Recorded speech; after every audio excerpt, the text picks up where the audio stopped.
Hi, and welcome to our road trip adventure over 9 days in Ireland. After doing our research and trip, we truly think a road trip in Ireland is the way to go.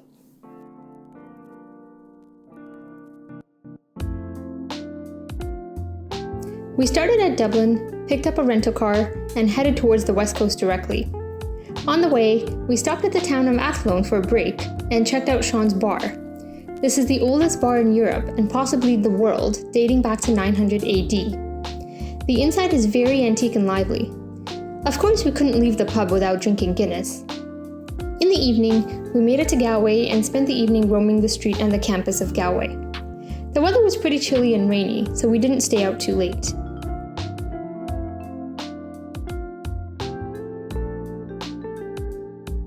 Next day, we started our Connemara loop from Galway. It was raining outside, but by the time we got to our first stop, Dunloe Valley, the rain stopped. It's such a beautiful spot and a perfect start to our road trip.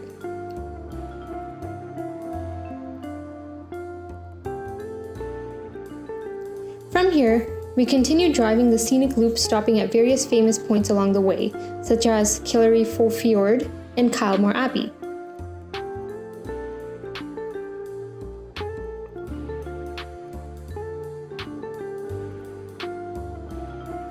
In the afternoon, we did a short Diamond Hill hike in the Connemara National Park to get good views of the area.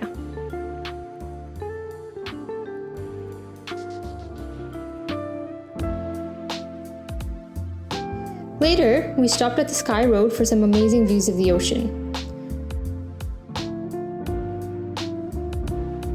We stopped at the town of Clifton for lunch and continued to the last stop at a beautiful Dogs Bay beach.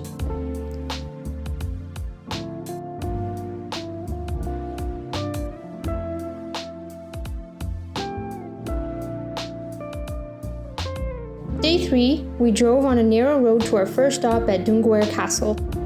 It's closed, so we stopped for 10 minutes and continued.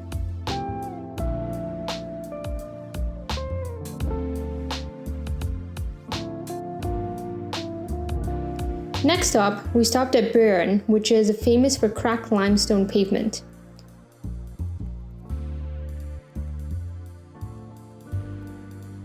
We continued with our scenic journey and stopped at Blackhead along the way. You get an amazing view of the cliff from here.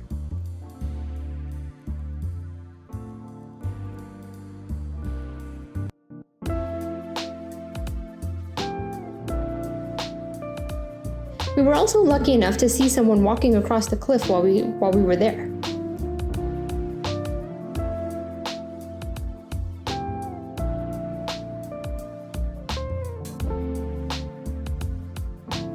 From here, we went to Coumeenoole Beach for a visit. It was a serene and a very calming experience. As this day was full of cliffs, we went to Hag's Head to get another view of the cliff. This place is closed now, but you can just go around the fence, which everyone was doing, to get some great views.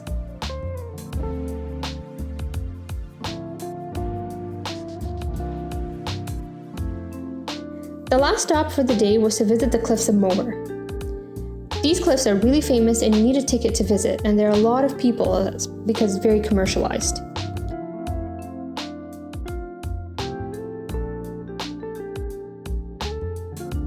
There's also a long trail here, and you can walk to the end just to enjoy the view and the weather. At night, we went to a local pub to enjoy Irish music.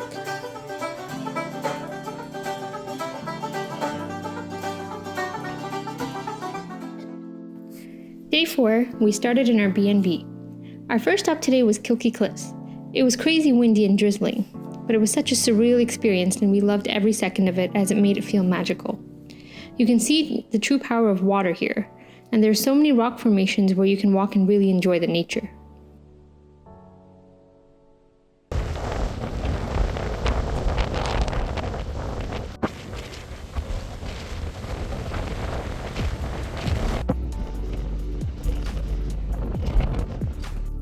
After this, we took a ferry to cross from Killarney to Tabart.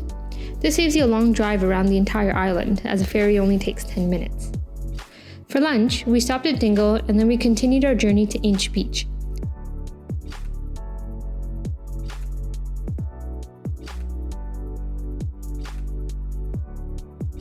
It was super cloudy and rainy, so we left quickly. After this, we made a quick stop at Dunloe Pier, but the cliff was covered with clouds.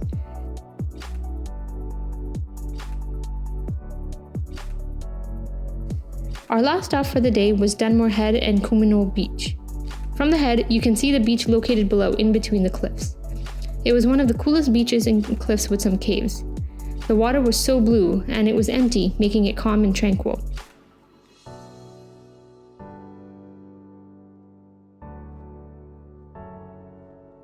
At night, we went to a local pub in Dingle to enjoy the music and spent the night there. Day 5, we got up on a farm in our B&B. Today we were starting our journey through Conor Pass, which is one of the highest mountain passes in Ireland. You get some really nice views from the top, and you also get to drive on one of the most dangerous and narrow roads of Ireland. 2 cars cannot pass at the same time, so you need to pay attention.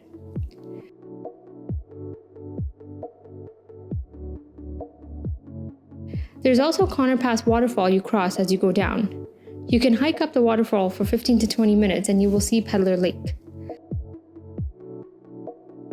This lake is located between the mountain and it looks spectacular.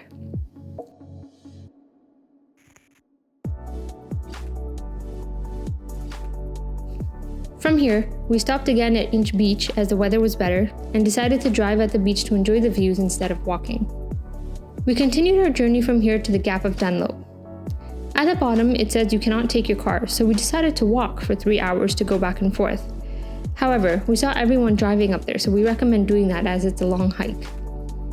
But the hiking really gave us time to appreciate the beauty of the lake. At night, we decided to do some souvenir shopping, got some Mexican food, and visited a local pub to enjoy the music.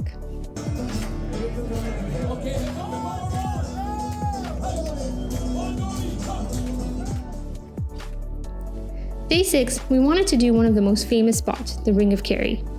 This is one of the most scenic drives with several stops. The first stop was a Torque waterfall located in a nice forest. From here, we went to the Ladies' View, named after Queen Victoria's ladies-in-waiting, who were awestruck by the panoramic vista of the upper lake and surrounding mountains. The drive is truly spectacular, by the way. There are several locations worth stopping for and enjoying at the Ring of Kerry. You should do your research and stop depending on what interests you the most.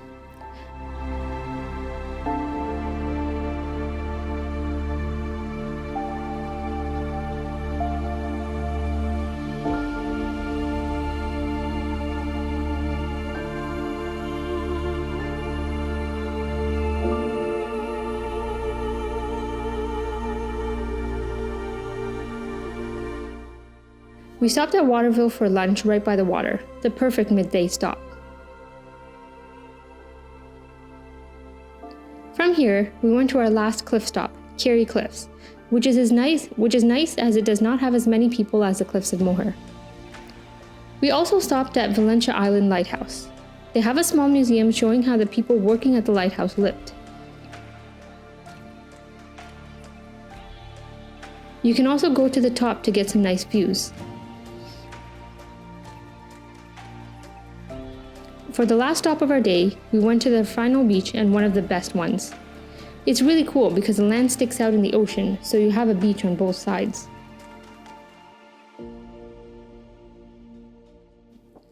Day 7, we started with Muckross Abbey early in the morning. No one was there and we explored the monastery in silence. It also has one of the oldest yew trees in Ireland in the centre courtyard. As we had a long drive today from Killarney to Wicklow, we stopped on the way at the Rock of Cashel. It's a very well-preserved castle and very famous for day tours there, so there were a lot of people. It takes 30 to 45 minutes to explore it. From here, we continued our journey to Wicklow and stopped at Lough Tay, which is a beautiful and famous lake.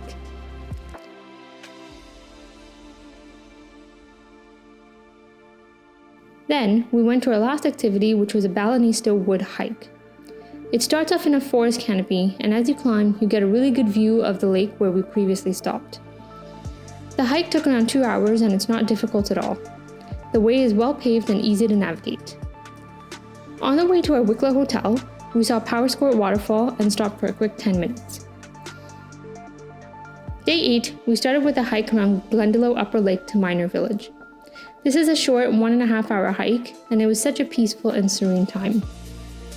As we were early in the morning, there was almost no one on the trail. We definitely recommend doing that around Wicklow.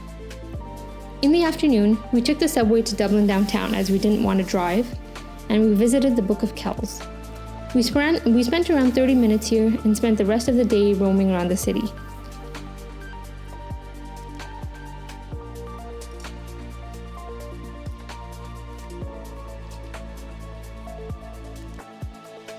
We met up with some of our friends and visited a few pubs to really enjoy our last night with true Irish tradition.